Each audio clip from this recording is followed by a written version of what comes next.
My husband handed me separation papers during our anniversary dinner while his family laughed and toasted to his new beginning. I calmly signed every page and leaned in.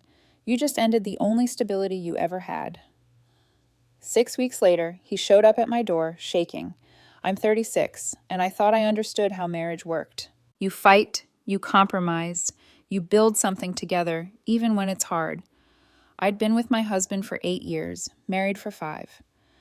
We met through mutual friends at a barbecue, started dating, moved in together after a year, got married 2 years after that. Normal trajectory, normal life, except it wasn't normal anymore. Our 5th anniversary was coming up in late September. He'd been distant for months, since around June, maybe earlier. I'd ask what was wrong, and he'd say nothing, or just work stress, or you wouldn't understand.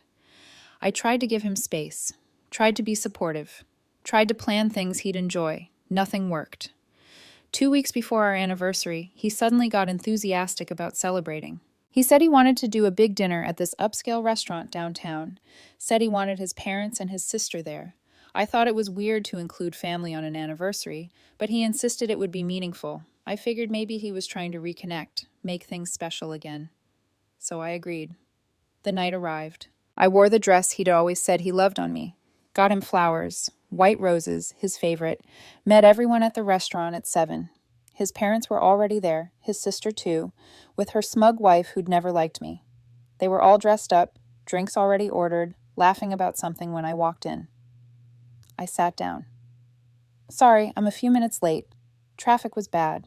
My husband smiled. It didn't reach his eyes. You're fine. We were just getting started. His father raised his glass to family. Everyone clinked glasses. I joined in, confused, but going along with it. Dinner started. Small talk. His mother asked about my week. I answered. His sister made some comment about how nice the restaurant was, how she'd never been somewhere this fancy. I ignored the implication that I didn't usually take my husband to nice places. We'd been here 3 times before. Midway through the appetizers, my husband reached into his jacket pocket, pulled out a manila envelope, and set it on the table between us. What's that? I asked. Open it. I looked around the table. His family was watching me, not curious, expectant, like they knew what was coming. I opened the envelope. Separation papers. Dated 2 weeks earlier, already notarized. I looked up at him. What is this?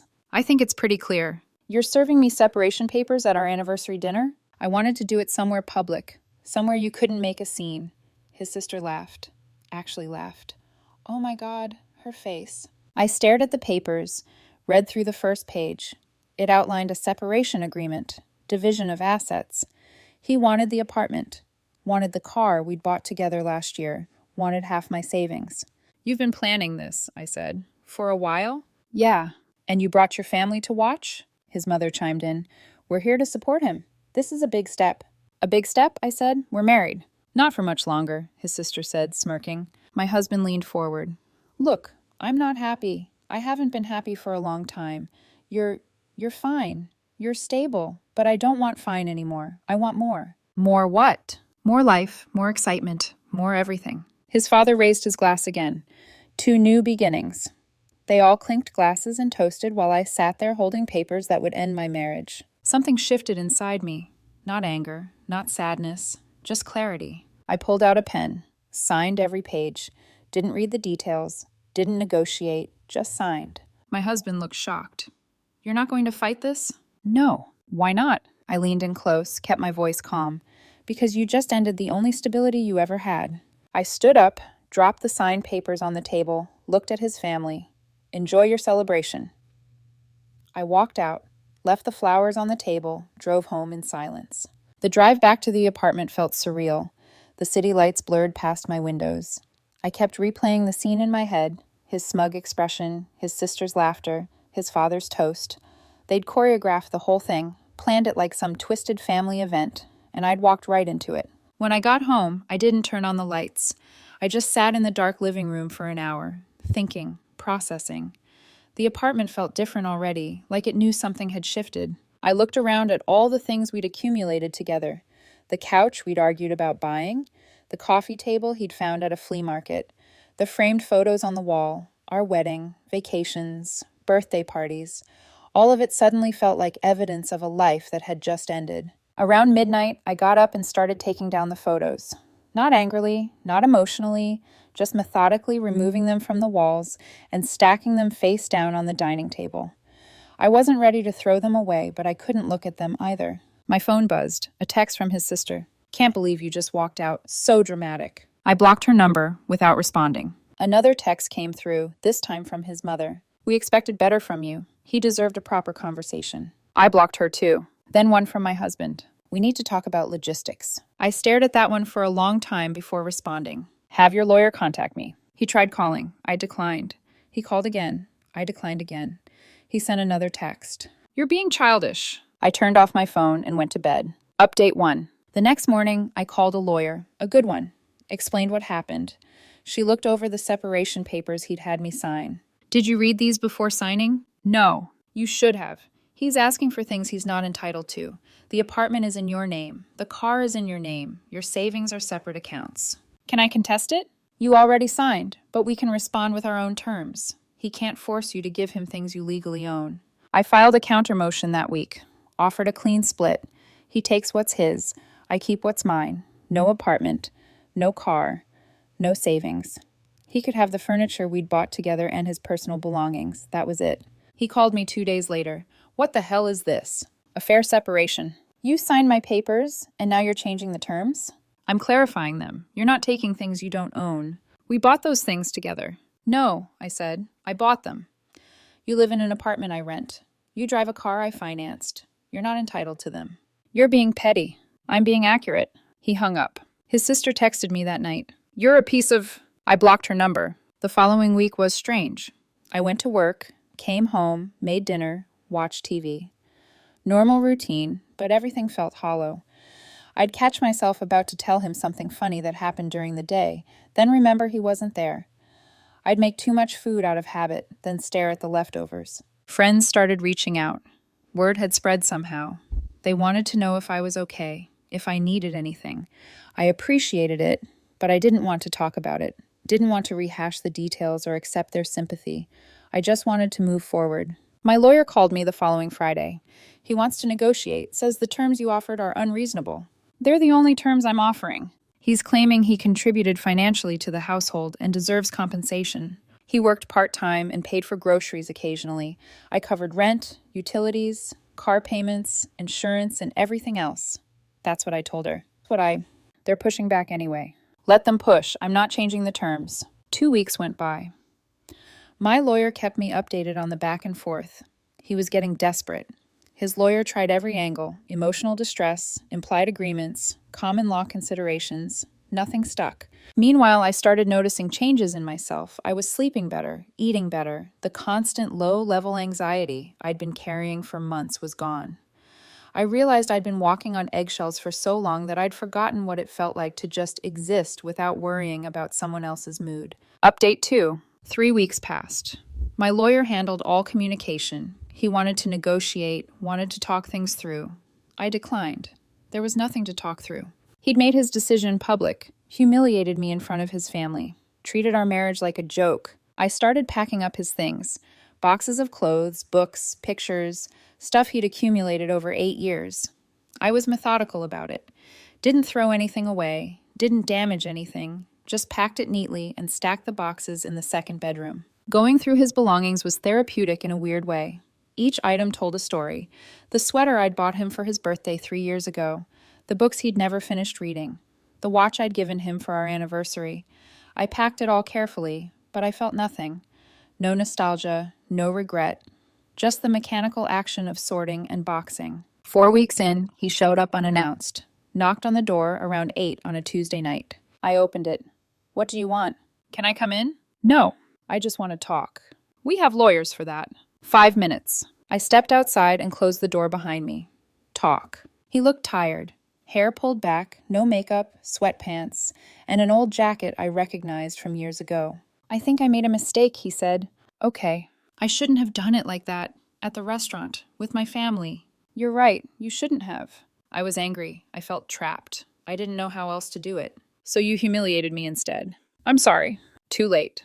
"What do you mean?" "I mean you already made your choice. You wanted out. You're out." But what if I want back in? I stared at him. You don't get to do that. Why not?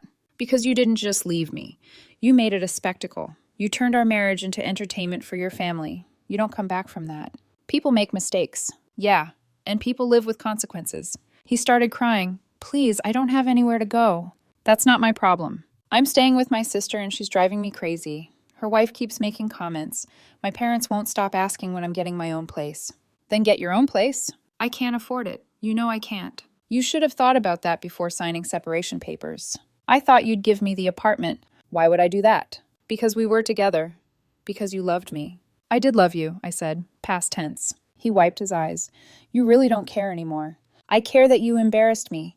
I care that you involved your family in something private. I care that you tried to take things you didn't earn. But do I care about you? I shook my head. No, not anymore. You're cold. I'm clear. There's a difference. He turned and walked away, got into a car I didn't recognize, probably borrowed from his sister, and drove off. I went back inside and sat on the couch. My hands were shaking slightly. Not from emotion, from adrenaline. I'd stood my ground, and it felt good. For the first time in months, maybe years, I'd put myself first without apology. That night, I ordered takeout from my favorite place. The one he'd always complained was too greasy. I ate it while watching a show he hated. I went to bed at midnight without worrying about waking him. Small freedoms, but they added up. Update 3. 6 weeks after the dinner, he showed up at my door again. It was a Friday night. I was making dinner, listening to music, enjoying the quiet. He knocked. I looked through the peephole. He was shaking, crying. Looked like he hadn't slept in days. I opened the door. What? I need help. With what? Everything. I lost my job. My sister kicked me out. I have nowhere to go. Why did you lose your job? I missed too many days. I was too stressed. They said I wasn't performing. And why did your sister kick you out? Because I couldn't pay rent. She wanted $500 a month. I don't have it. So you came here. You're the only person I have left. I leaned against the doorframe. Let me get this straight. You humiliated me, tried to take my things, refused to negotiate reasonably, and now you want my help. Yes. No. Please, I'm begging you. You should have thought about this 6 weeks ago. I know I messed up, but I'm desperate. That's still not my problem. Where am I supposed to go? I don't know. Figure it out like an adult. You're really going to leave me homeless? You left me humiliated. We're even. He collapsed against the doorframe, sobbing. Full breakdown. Neighbors were starting to look out their windows. You need to leave, I said. I can't. Then I'll call the police. You wouldn't. I pulled out my phone and started dialing. He stood up. Fine, I'll go. He stumbled down the hallway. I watched until he was gone. Then I closed the door and went back to making dinner. The salmon I'd been cooking was slightly overdone, but I ate it anyway. Put on some jazz, poured myself a drink, sat by the window and watched the city lights. My phone stayed silent. No more knocking, no more crying, just peace. Update 4. A week later, his mother called me. I didn't recognize the number, so I answered. Hello? It's me. I recognized her voice immediately. What do you want? My son is in a really bad place. I'm aware. He's staying in a motel. He can barely afford food. Okay, you could help him. I could, I said, but I won't. He's family. He was family. He ended that. You're being cruel. I'm being consistent. He made a mistake. Yes, I said. And he's living with it. That's how consequences work. What kind of woman are you? The kind who doesn't get walked over twice. She hung up. I sat there for a moment, processing the call. His mother had been there that night, had raised her glass, had smiled while her son humiliated me, and now she wanted me to be the bigger person, to rescue someone who'd publicly destroyed me. The audacity was almost impressive. 2 days after that, my husband's lawyer contacted mine. He wanted to renegotiate, wanted to settle for less, wanted to finalize everything quickly so he could move on. My lawyer called me. He's desperate. We can push for a better deal. No, give him the original offer. He takes his stuff. I keep mine. Clean split. You sure? Yeah. Most people would take advantage of this situation. I'm not most people. I just want it done. The papers were finalized by the end of October. Marriage officially over. He signed without protest this time. My lawyer said he looked defeated when he came in.